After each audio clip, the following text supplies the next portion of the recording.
Hey, everybody. Have you ever wondered about why shows like The Squid Game or movies like The Hunger Games become such huge blockbusters with humongous audience share? I sure wonder because I can't watch either.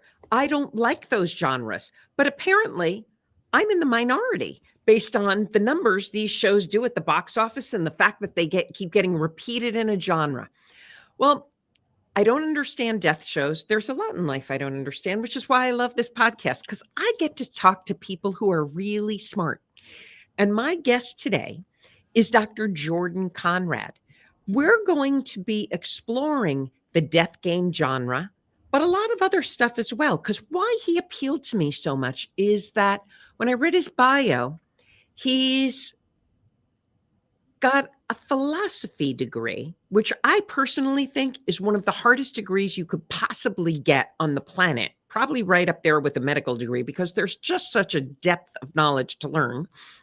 And then he's also has his master's in counseling. And so we're going to have a really interesting show here. And I think he's got a lot to share. So please say hello to Dr. Conrad.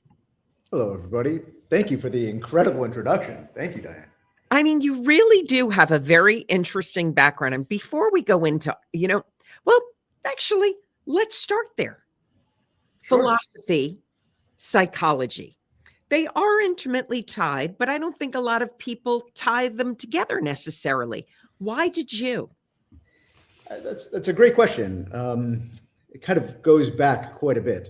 Mhm. So when I was younger, it kind of all begins. When I was younger, I really struggled to read. I was a very late reader. And my mother is an incredible woman. And in fact, you really should be interviewing her. She's a much more incredible person than myself. But she was a single mother. She had her own job. She was a social worker and doing a psychotherapy practice. And she had another son, and she was going through a nasty divorce. And somehow she found the time to teach me how to read, which was really incredible. This is, evenings and weekends work, in between feeding and night times and everything else. And although I was still pretty young, it really onboarded me to this idea that, a single person could really change your life. Because I do remember feeling even then, like, if somebody would just listen to me, if something could change, it's just not clicking for me in schools. And she really did it. And that extended, that kind of kicked off my interest in the helping professions. And when I went to college, I became very interested in English literature, and I started taking some philosophy classes just to understand English literature. And I fell in love with philosophy, truly. And it's really just the most interesting thing in the world. It's combative and friendly somehow at the same time. Yeah. And it's familiar somehow, but it's also totally unfamiliar and weird and bizarre. And so I just fell in love with how different it was from everything else that I had ever done. Right. And then I ended up graduating. I did a master's degree at the University of Edinburgh in philosophy. And there those two interests started to connect. I did a lot of research into the philosophy of emotions and understanding the emotions as a perceptual phenomenon, right? So that if you're feeling guilt, then maybe something is occurring in your kind of vicinity. Somehow you've perceived something that is morally loaded or morally salient in some way. And it's not just for guilt; it's for other things as well. Like empathic excitement or jealousy or things like this. These could all be kind of moral, perceptual tools. Anyway, because that kind of grounded me back into the more, at least the philosophical version of the more worldly enterprises, I returned to the United States, and I started working at a school for kids with intellectual and developmental disabilities, adjacent to where I was as a young man. And I fell in love with autism, and I really wanted to do that, but I wasn't quite done with philosophy. So I went to Belgium, and I got my Ph.D., and then came back to New York, where I did a master's in social work, and at the same time was working as a visiting scholar at the Center for Bioethics at NYU, and then started my own practice. And I keep up the research, but the bulk of my work now is as a psychotherapist and in my own boutique practice right now in Manhattan. Very interesting. Very interesting to merge that all together. So I want to talk about the death game genre. Sure. Crime is such a big thing on TV. Murder, like breaking down, like why someone killed someone. The advent of, I never understood the appeal of the Hunger Games. And obviously they had more than one movie. I think there was a few. Yeah. Squid Games had more than one season. What do you think it is that makes people want to watch stuff like that? Yeah. Well, I think that there's a confluence of things happening in this kind of genre. I think a big part of it has to do with the growing daylight between your average person and the ultra rich. People have a very bad impression. The human brain really isn't designed to understand really big numbers and really small numbers. So the example that I sometimes like, maybe we'll do this. So Diane, how long do you think 1 million seconds is? Well, how long is 1 million seconds? Well, I'd have to divide that by 60 and then go divide it by a lot of work, right? 60. So it would take me a little while, but I don't know without people don't have good calculating it out. So it's about 11 days. But now if I asked you how long 1 billion seconds is. Oh, that's got to be years. 35 years. Yeah. Okay. Right? So it's a huge difference. Huge difference. Just gigantic. And so now we're looking at people. I mean, the idea that if you're making $85,000 a year, $60,000 a year, $45,000 a year, and you hear that somebody is making $450 billion, or that's what they're worth. They're worth, yeah. You kind of can't quite comprehend what that looks like. But you do get to see, I mean, Jeff Bezos's wedding, where he rented out a villa. You see kind of these fleets of yachts. It really does look kind of futuristic and bizarre. And so the distance that your average person has from where they are to, I mean, if you're a vegetarian, I mean, also think about something as simple as where you get your groceries. If you're a vegetarian and you're an average person or even well off, then you're eating vegetables. If you're Jeff Bezos or Elon Musk or somebody, you can get lab grown meat. I mean, that actually, which is a futuristic ridiculousness for me.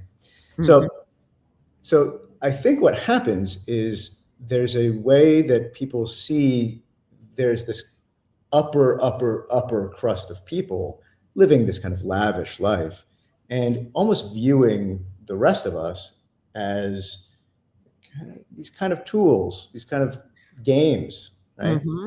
And as that's happening, people are also commodifying themselves. You'll see people do whatever they need to do to get out of that $85,000 salary and into that, billion or millionaire kind of status. And it creates a system where people are really willing to debase themselves. You'll see. I think I've seen. I don't want to say. Well, we just saw it recently. In the New York news, the girl trying to get clicks on the subway, or trying to get clicks for her Instagram, and she, kills herself on a subway platform because she's trying to walk, film herself walking between the trains or something, or flying between the track and the train as it came over her to record it. So Right. it's an interesting point you're making. That's right. I mean, people really lose themselves. I mean, in this case, tragically, kind of literally. But I mean, I've also seen situations where somebody they got a package of Oreos, took out all of the cream and put toothpaste in it so that they could give it to unhoused people. And that was meant to be a prank or something like this, a really nasty prank. I mean, really cruel. But it's so bizarre that it gets you clicks. Yeah. And so people turn their own personal life into the daylight, I suppose, between their personal life and what they can do to get beyond their current station, I think, has vanished. And I do think that a lot of it has to do. With social media. Well, I do think that a lot of it has to do with social and media. the wealth gaps. And the wealth gaps, right? I mean, the thing with social media as well is, we know that they're mining us for our data. We know that the most important, the most valuable thing that you have actually is your data. And so why not lean into that? Why not kind of identify as a data production, kind of a click production manufacturing source in a way? And then you can do whatever you need to do. You can lie down on the tracks. You can, abuse people. I saw something where a woman was pretending to be pregnant throughout her entire pregnancy, and even got a fake but very realistic looking, newborn, and then infant, and then was carried. Who knows how long she would have carried this on for? But it was all again for clicks, and you really turned your whole life into a show. And that show is this commodity. And it doesn't stretch you very far to get to a game show where your life is on the line, because that's exactly what you saw with this woman in New York. And when you said, when we were talking about game shows and the death game genre, and you said earlier that, the billionaire status that people can't relate to or is looking at people as, the minions, the puppets.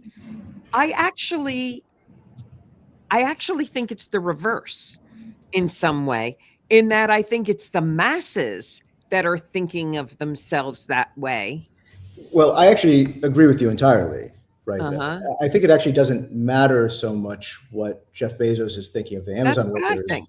but I think that the Amazon workers are kind of projectively identifying in a way that they're saying he must be thinking of us this way. Right. It's not very. I don't know if who knows what Bezos is thinking, but it's not so important. I mean, this is one of these things. There's something called Goodharts Law. You familiar with this? Goodharts Law. When a measure becomes the target, it loses its utility as a measure. And you're seeing this now. I mean, the example of this from psychotherapy is, tragically, a lot of hospitals have a length of stay indicator. A length of stay is meant to, if somebody has a short length of stay in an inpatient unit, you must have done a really good job and really, helped cure them, and they got discharged. So now people are getting discharged very quickly without getting helped. And so that length of stay has become a target, but now it's not indicating anything. And so there's a lot of readmissions. So I think something similar is happening here, where the number of clicks that you got, or the amount of money that you have, or if you drive a Bugatti or something like this, that used to be an indicator, that used to be a measure for your quality of life, but now it's become synonymous with your quality of life. And it's not a very good measure anymore, because many of these people are renting these Bugattis and are deep in debt and don't have any relationships, and everybody hates them, but they're clicking. So it creates this really perverse incentive. Yeah. And it's a huge illusion we're watching. I mean, and I remember being aware of that. I think I was 18 years old, managing a health club. And one of the members, I always used to think, wow, he's really got it all together. He's big shot, he's definitely got it going on. And I remember the owner who was at the time probably 70 years old when I was 18, who really became my mentor, said to me, Diane, there might be more about going on behind the scenes. And I remember in my arrogant little 18-year-old self thinking, oh, you're just jealous. You're just jealous. That was my immediate reaction. And like 3 weeks later, the guy's on the cover of Money Magazine, which was out at the time. And about 6 weeks after that, he's in jail. There you have it. I mean, You know? but also, I mean, this is so my practice is in Manhattan, in Flatiron, and I see a lot of very successful people, and some people, the outward presentation really doesn't capture what's internal to their life. You just can't see from the outside inside a relationship or inside the kind of confines of somebody else's mind. You don't know what's happening between their ears. Yeah. When talking about the whole influencer thing, I was talking with someone who, the whole retail world right now, they have such an issue with people who they'll go buy clothes and they'll go take a bunch of pictures of them and go return them. Yes. So they can look like they're in their different outfit every day, and retail stores are dealing with this on a massive worldwide basis. It's like craziness. Well, keeping up with the Joneses has taken on a whole new meaning. It's true. I hear about people, influencers in New York, they will, if they've got long hair, they'll put in extensions into their hair and take them out throughout the day as they're changing outfits and going to different locations so that they can get all of their shots in one day. And because they're changing their hair, it looks different. I know that there are some men who will kind of trim their beard down as it goes and then upload it in reverse order so it looks like it's been growing. There's so much subterfuge in this, and it feels, the thing is, it's gross, but it's the kind of thing like advertising where that it's happening and that it shouldn't work, and yet it still kind of does. It still kind of does. You still do see these people smiling and happy and living these kind of incredible lives, and you think, oh, I wish that were me. Well, okay, so let's go back to the death game genre again. Sure. You have, and because this is a bit philosophical, there's a lot of groupthink going on in those kind of shows. Yeah. In that, like, let's take the Squid Games. You have all these people that are terrified. They realize, what the heck kind of situation am I in here? And then they have the chance to stop and get out. Yet somehow it goes in the direction of let's try to continue to the death. Even though we just saw a bunch of people, destroyed, dead, yet that groupthink of we can keep going. And where does it divide of, well, we're in this together, to it's one, each man for himself? Right. I mean, the Squid Game was interesting in that way, because there was this idea that, sure, those people died, right? But I wasn't one of them. And I really need that money. And if I die, that wouldn't be the worst thing ever, because if I live and I can't pay off my debts, then I'm screwed, and my family is screwed, and the amount of shame that I'm bringing upon everybody and all of this. And when you look around, you really just need to think, you look around to all of these other people, think, actually, my chances are not bad, right? Everybody wants to kind of tell themselves, I could probably, I'm not the fastest person, but I can run faster than that guy. And so you can really convince yourself. But a big part of that as well, the big part of that show is, I don't think that these death game shows are unique in their entirety, because I think the thing that they're largely tapping into is the same thing that this kind of this adjacent dystopian class warfare kind of genres. I mean, you see this in Parasite, for instance, Triangle of Sadness. but also I think even to a lesser extent, although I think it was a really masterful work, was Bo Burnham's Inside. And Mm-hmm. all of these have to do with the way that really I've been reduced to a number on a spreadsheet. If who cares about that in a sense? But on the other hand, it's my whole life. If I don't have that, then I die, and I bring I bring shame upon people, and it's so dishonorable. So there is this sense that it's all, as soon as I'm born, it's kind of, I don't mean anything anymore. Mm-hmm. And you become very alienated from yourself. I mean, there's a philosopher, and he points out, I'm forgetting his name at the moment, but he points out that at Starbucks they used to say, sure, we charge $10 for a coffee, but some of that money goes to the fair trade practices, and some of it goes to our workers here in the shop, and some of it also goes to our nice furniture. And so his point was that you can, in a very capitalistic act of purchasing something that costs way more than it should, you're already inoculating yourself from the critique of the capitalistic act, because there's a kind of socialist component in it. And so your complaint has been subverted in advance of the complaint. And so the whole thing feels very cynical and disjointed. You feel like, well, even my complaining about this system doesn't feel like it lands. So everything feels very alienated,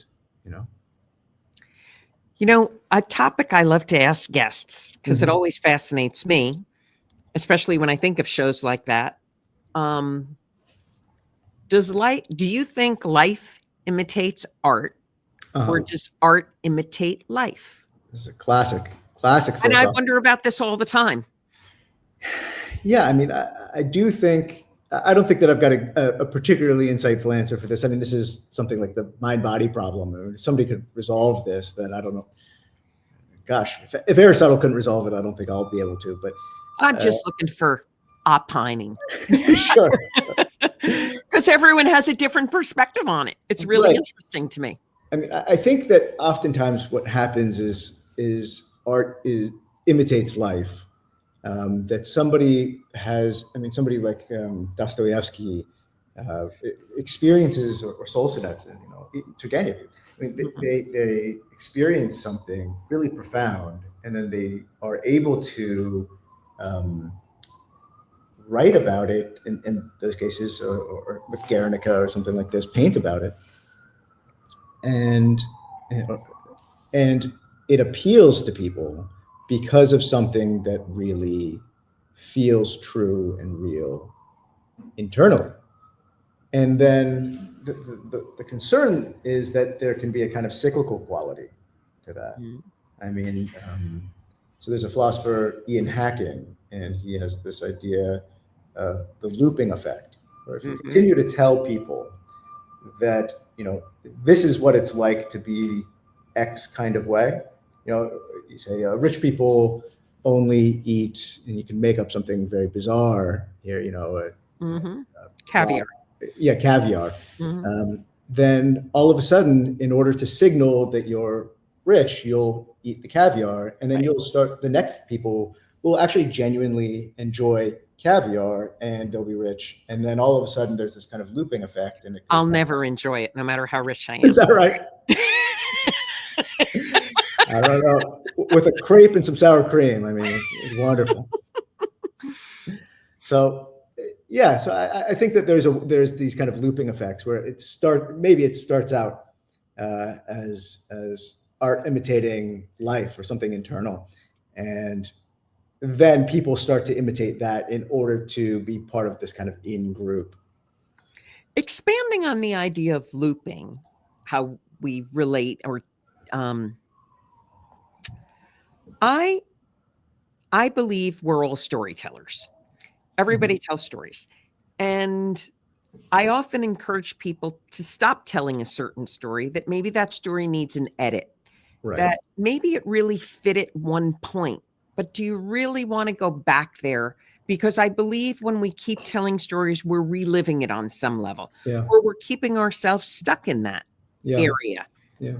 And that's when you said looping. That's where my mind shifted over to. So, Sure. what do you think about that? Well, I think that that's exactly right. Actually, from a psychotherapeutic perspective, you see that a lot with complex trauma or PTSD. People who've had really profound traumatic experiences. You see this kind of outside of traumatic experiences as well, but it's put in kind of stark relief with trauma and PTSD because people will oftentimes um, develop a way of seeing the world that really confirms whatever was learned in that traumatic experience, and then kind of go out in the world behaving as though um, that schema is the only way to see the world. Mm-hmm. And because you're behaving in that way, then all of your interactions confirm that. Mm-hmm. And it just keeps looping. You end up getting stuck in a certain point. It's very difficult oftentimes because no matter how painful, the kind of COD example in this Mm-hmm. is, you can imagine somebody who um, maybe was in war and had a terrible experience, hates how they're feeling, chronically depressed, and waking up in the night screaming, this kind of thing. And as you start to challenge that, um, the kind of hypervigilance, or challenge the sense of, well, I need to identify as somebody who these bad things have happened to, Mm-hmm. you'll receive this pushback because it's actually very difficult to change your identity entirely. Mm-hmm. Oh, I actually need to become somebody else. Mm-hmm. And sometimes it's temporarily anyway, easier to, or more pleasant even, to wake up in the middle of the night every night screaming than Mm-hmm. it is to say, actually, I'm more than this terrible thing that's happened to me, or I'm more than this gigantic, larger than life event that's happened to me. And when someone's telling that story, let's say someone says, whatever, you know, oh, in the 1980s, somebody says, I did a lot of drugs in the 1980s. Everybody was doing it, and now it's 40 years later and they're still kind of telling that story. Yeah. What is your opinion onto one, why do they continue to tell it? Two, what benefit is in that continually telling it? And three, is it an internal benefit or do they feel it's an external benefit to keep that story going? Yeah, well, actually, it's very difficult to answer that because people are just so different from one another. And so, I mean, for one person, it might be that was really a moment in time, these 1980s time, where I really felt seen and understood. I had a cohort of people, and we were all doing it together. Mm-hmm. And that cohort has kind of disbanded, but now I can always kind of remember, again, not necessarily consciously, but you can always feel like every time you tell that story, every time you identify with that, every time you beat somebody in a drinking game, or I don't know, something like this, Yeah, you can because you be see that person. people who repeat about high school. Like high school was an incredibly important period of their life, and now they're 60 and they're still talking about in high school. Well, I mean, if I may, I mean, let me just change the example just a little bit. Yeah. So you can imagine it's important to appreciate as well, something that people feel like, um, well, if it's stuck with me, Mm-hmm. it should be something gigantic and terrible.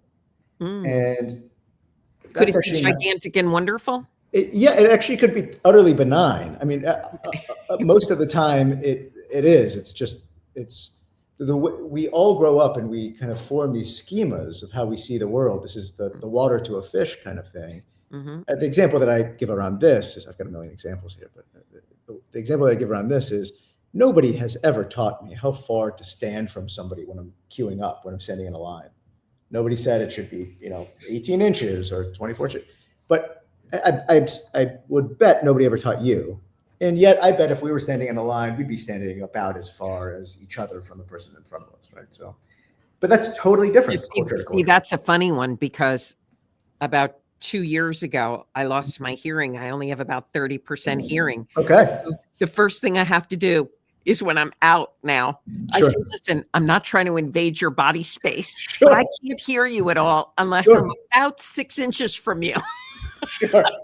12 is making it difficult in a loud environment. I totally get it. But the thing is, nobody's taught this, and everybody kind of knows somehow. You pick up on it. So that's utterly benign, and nevertheless it communicates something to everybody, about I don't know, bodily autonomy and personal space and whatnot. So anyway, so all of this to say, so here's the example that I think is very illustrative. You can imagine a child, let's say a young boy, and has a single parent, and they move around a lot. And you can imagine that they're never communicated, but an implicit rule might be, I need you to take care of yourself. You are most valued, young man, when you can take care of yourself, when you can meet your own needs. And you're even more valued if you can meet somebody else's. When your own needs are silent. The worst thing that you could do is get into a fight at school, right? And then mom has to leave her job and then go to the school to pick you up, kind of thing. And what happens with a kid like that? Listen, there's nothing wrong with that story. No great trauma. Nobody has harmed anybody in any kind of serious or big way. But a young man like that might start to date people who have a lot of needs. I mean, he might start to feel very valued. He sees somebody, oh my gosh, well, I can really help you out. I can really help you out. And that makes me feel good. And as those relationships proceed, actually neither his partner nor him will like that. He will find out that he's got needs, but he won't feel validated, or he won't feel good when he gets those needs met. And she will, I mean, oftentimes women come to my practice and say, I tell my partner, I tell my boyfriend, where do you want to go to eat? And he says, anywhere you want to go. And she'll say, okay, well, what movie do you want to see? And he says, anything you want to see. And she'll say, it sounds nice, but it's like dating a worse version of myself. I can make all these decisions without me, So well, I always find that funny, because I'll say to my husband, what do you want to eat? He'll say, anything you want to eat. And I'm like, okay, pizza. I really don't want pizza. That's right. Yeah, right. That's right. That's right. And then it gets into the guessing game genre. That's right. Right. Exactly. I've heard that the way to get around that is that you say, I've got a surprise for you. I got us dinner reservations. Guess where? And then if he says sushi, and you say, that's right. And that's where he wanted to get, That's a funny approach. I got dinner at your favorite place. He says, 11 Madison Park. Something you just mentioned, asking someone, why do you think people find it hard to express what they want in a relationship? There's a very simple answer to that, fortunately, and that's because they have no idea what they want in a relationship. And again, this is to take that example. If you ask this young man, what do you want in a relationship? He might say, well, to feel valued, to feel, and then you say, well, how do you feel valued? He says, well, when I can help somebody out. That's fine as far as it goes, but it's not going to go very far. I mean, there's going to be a point in your life when you need somebody to work for you or to help you. And when that stops serving you, you're not going to take any enjoyment out of being helped. And that whole situation needs to be recalibrated. People just don't really know. I mean, the thing that therapists and advertisers both know alike is that people don't really know what they want. Yes, so they like getting told. Do you think there's truth in the expression that opposites attract?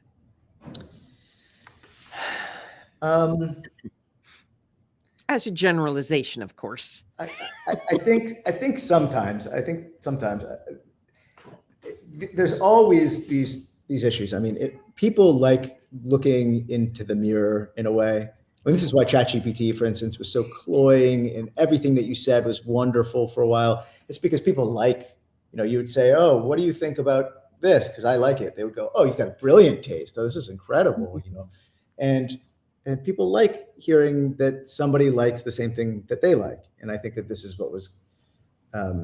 this is kind of what it's like to date somebody that's just like you. The problem with that is that, if you're really interested in, this is a personal, kind of disclosure. If you're really interested in 19th century German philosophy, and you find somebody else who's really interested in 19th century German philosophy, well, you're going to get into a lot of arguments.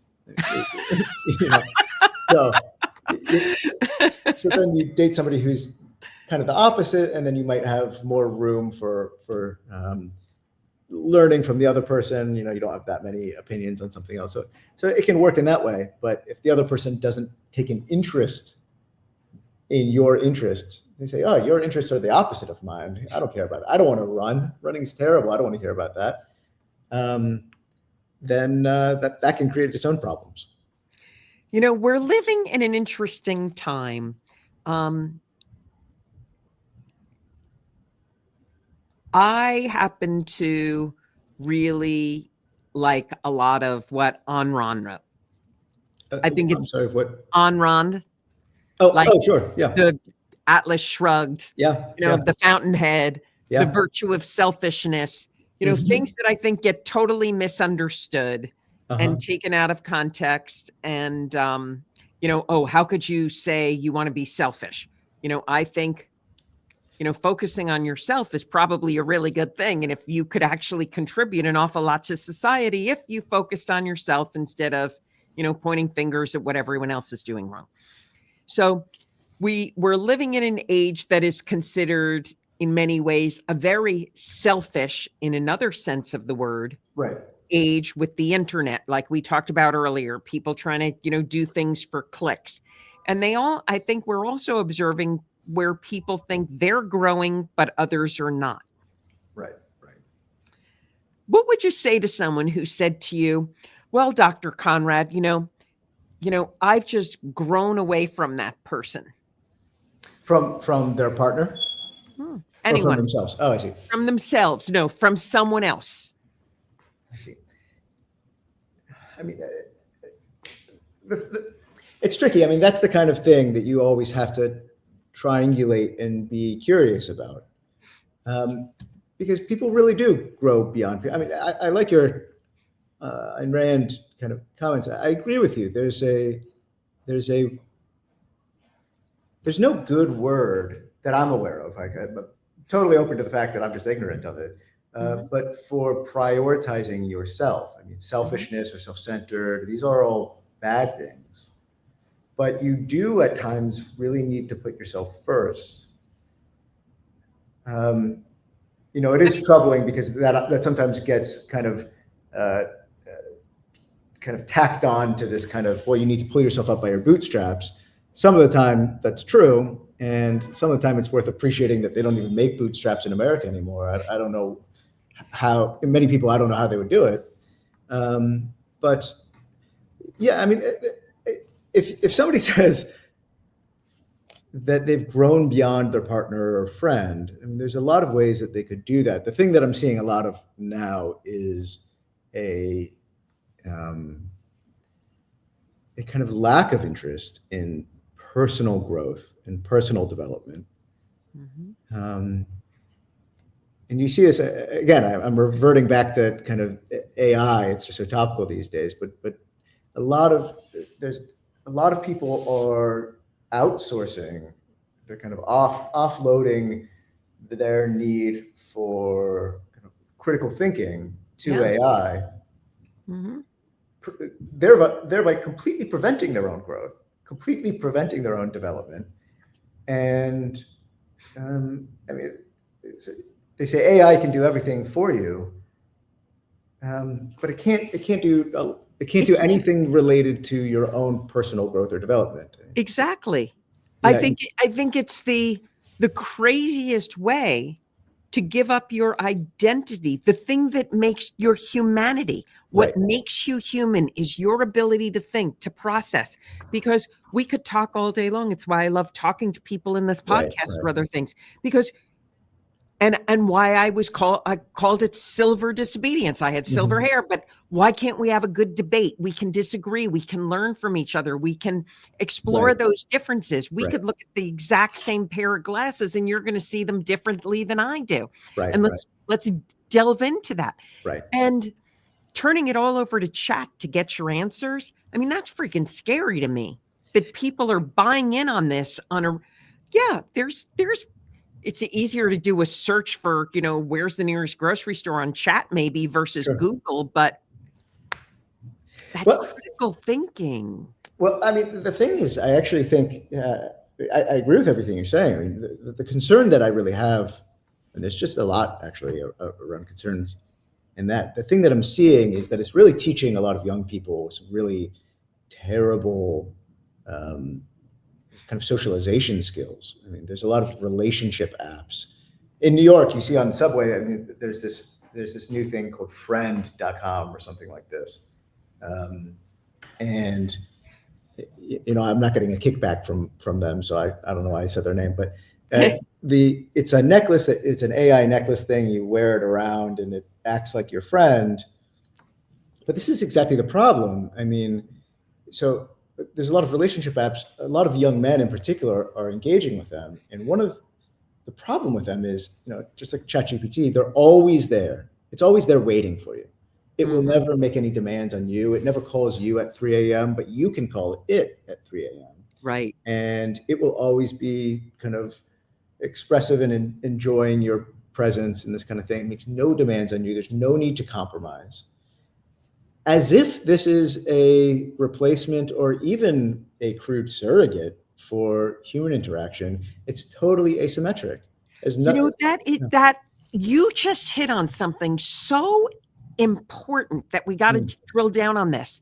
Great. It's that, and I equate it to the internet. Everyone wants that instant reaction, and people instantly, they want the instant reaction in the form of their likes, and they react in a way you would never say that to someone else's face. Although I think the attention spans and the fuses of everyone, I think we're seeing, for not everyone, too many people have gotten shorter. Yes. And I think a lot of that has to do with, the whole internet thing. I mean, I remember having to say to, one of our kids, do not text me at 2 a.m. unless you're having a problem. Right. Say hi, Right.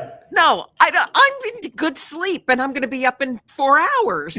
Right. I don't want a hi at 2 a.m. because you're feeling lonely. Yeah. Suck it up and deal with it. Well, so there's a lot to jump off of from there, because one avenue is, I've done some research on AI in psychotherapy, and in particular using AI as your psychotherapist.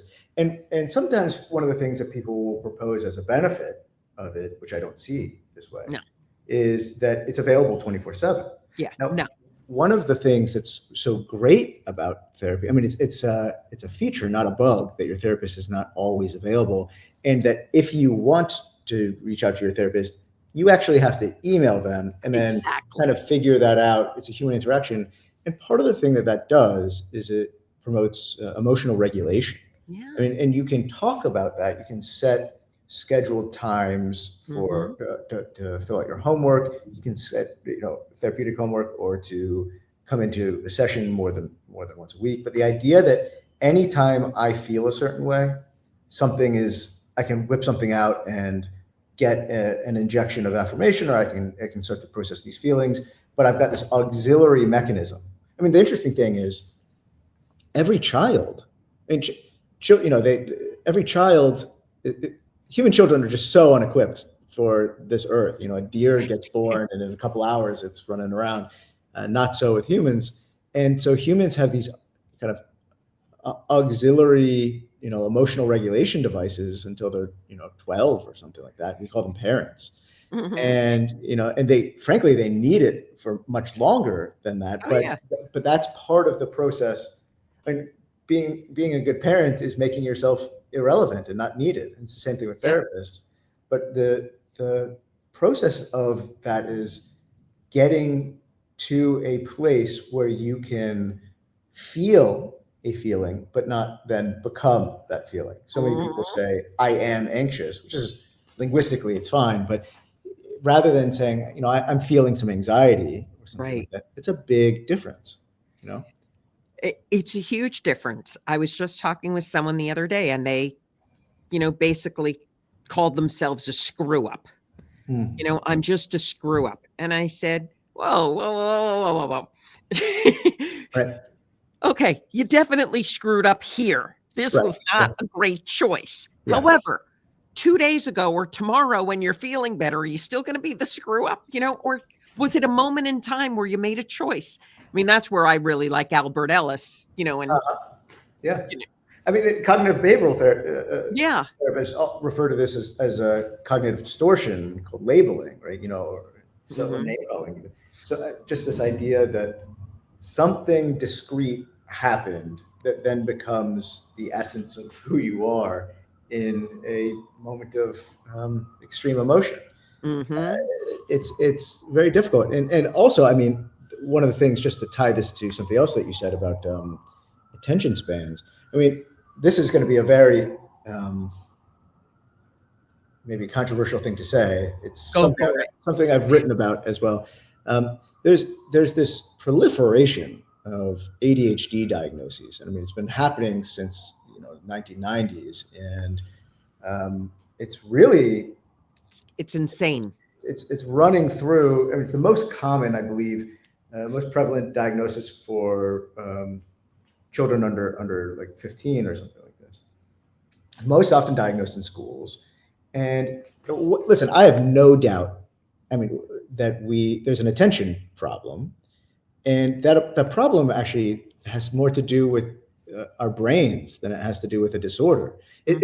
It's not a I disorder. agree with you. So our brains evolved in the Pleistocene. This is like Yep. 400,000 to 40,000 years ago.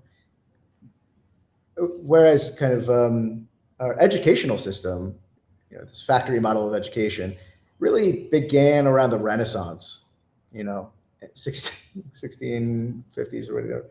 And the it's we're just not at all designed. Our brains are designed to look for novelty. I mean, I don't know if you've heard this. The most common place, or I think most accidents happen within a mile or two from your home. Yeah. Mhm. And it's in part because that's such a familiar space. So your brain fills in all of these Mhm. gaps, and um, you're not seeing these kind of novel things because you're barely even looking when you're in these spaces. Yeah. So you're seeing this kind of proliferation of ADHD, and we're giving a lot of children. By the way, it's most often diagnosed in schools. Well, in a single grade, the older students are much less likely to get an ADHD Yeah. diagnosis than the younger students, which just shows that it's a developmental I process. remember when our kids were little, Yeah, and I volunteered to be a reading parent.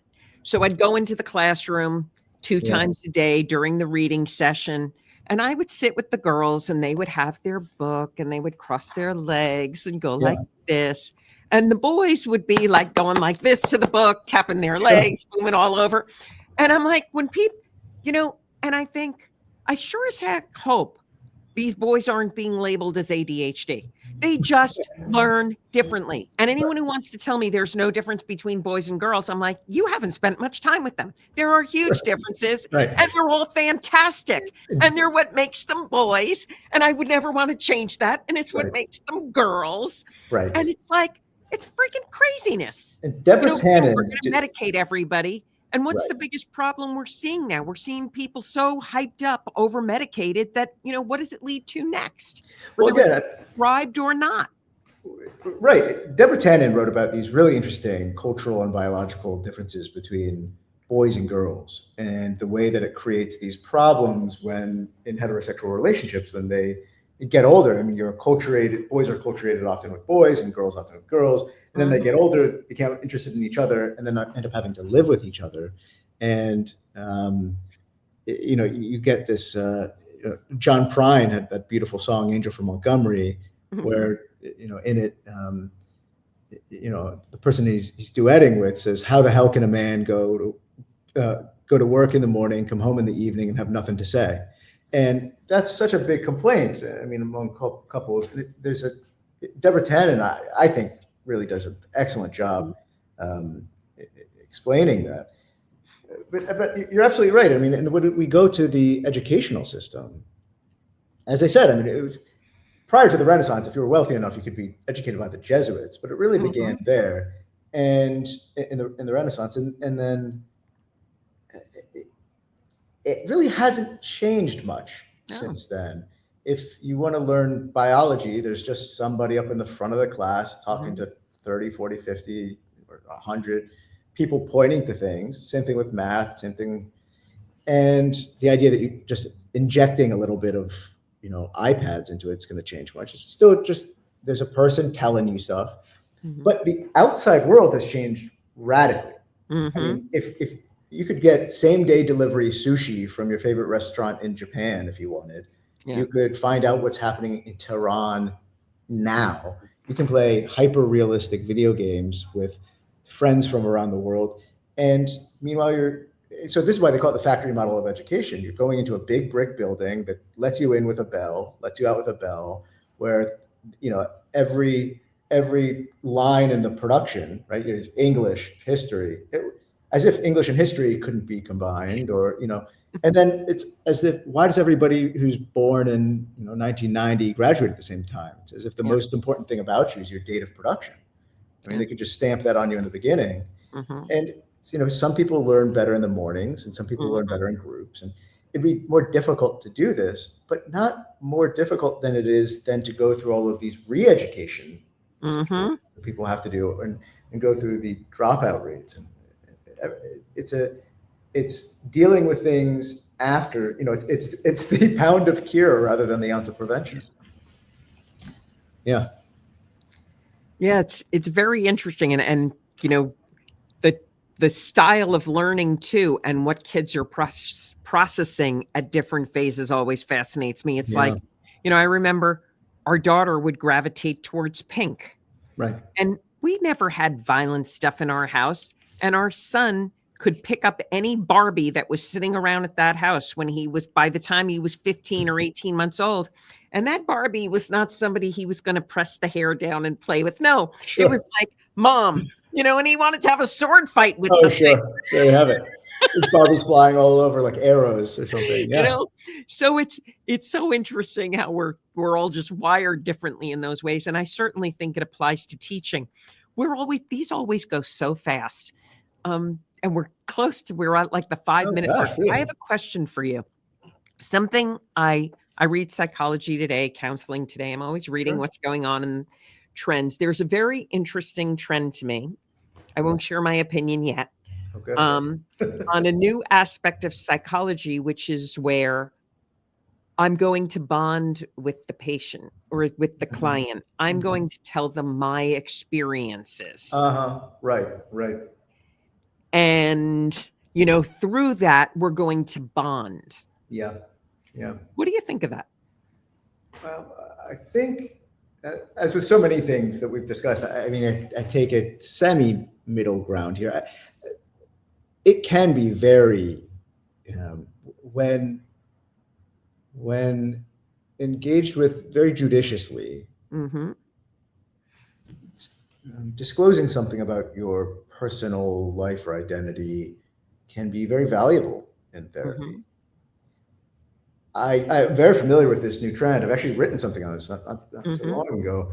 And my belief is that it has become totally the norm. It's the rule now rather than the exception.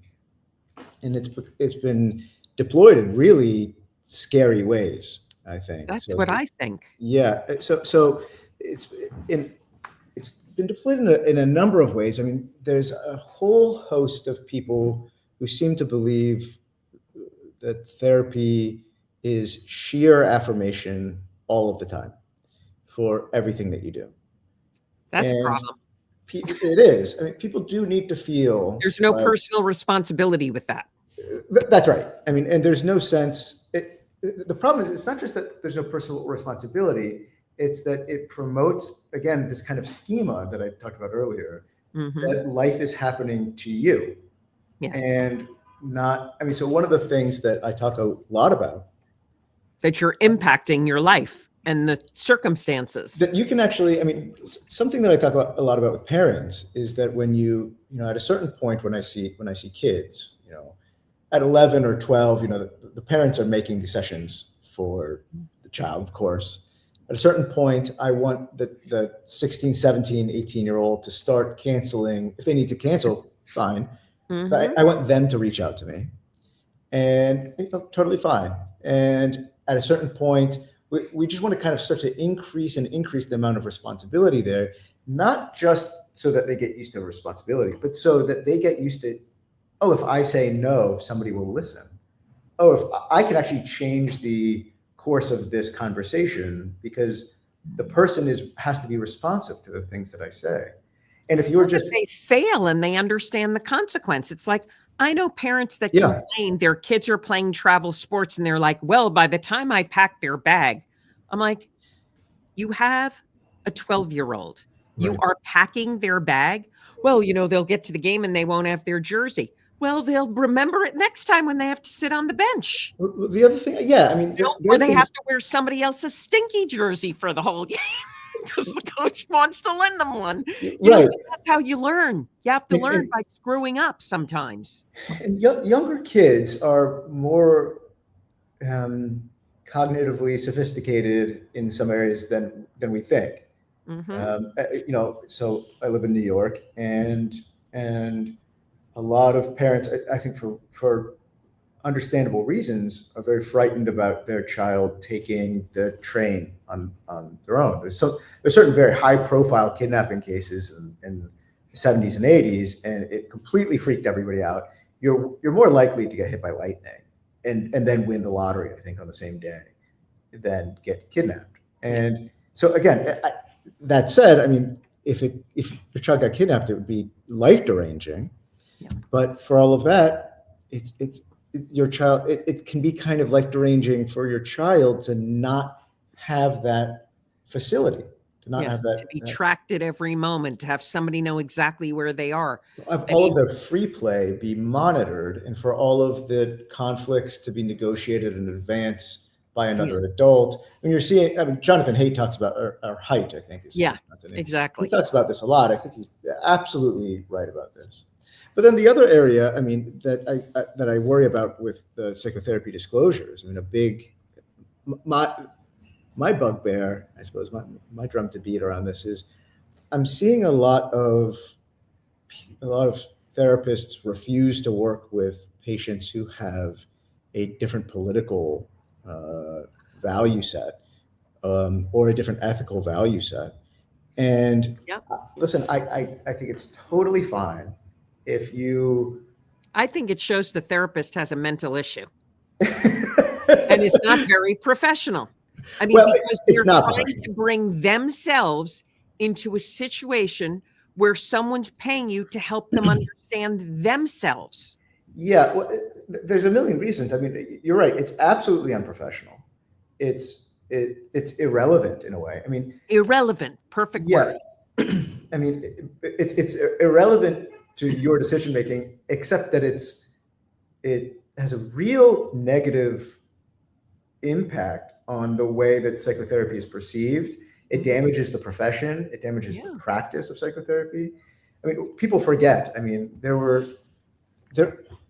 psychotherapy and mental health professions in general have a kind of shameful history of being kind of the medical wing of a political view, and being used for social control. And people forget. I mean, you know, in the 1700s, Samuel Cartwright proposed a disorder known as drapetomania that said that enslaved Black people who wanted to be free had a disorder.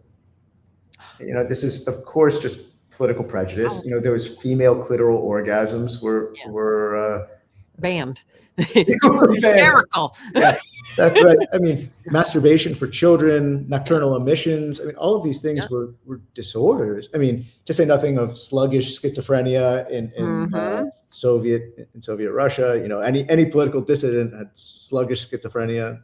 So there's a real concern that if somebody doesn't agree with you, you just have that. Somebody else has to treat them. It's unprofessional, and it's really shameful, I think. Yeah. Yeah. Oh my gosh, Dr. Conrad, the time went too fast. We're at the end of our episode. Well, thank you so much. My guest today has been Dr. Conrad. He's a Ph.D. He's a licensed clinical social worker. We have been talking about all kinds of things. This has been a really rich episode with a lot of context and content. And thank you so much for joining me. I really, really appreciate it. It's an honor to be here. We're going to be moving over to the green room. I want to remind you, please hit subscribe. This is the Silver Disobedience Perception Dynamics podcast. I'm Diane Grissel, the host. There is the subscribe button below. There's all kinds of information about Dr. Conrad where you can follow up and see what he's doing and reach out if you feel so inclined. So take care, everybody. I'll see you soon. Dr. Conrad, we're moving over. Great. Bye, everybody.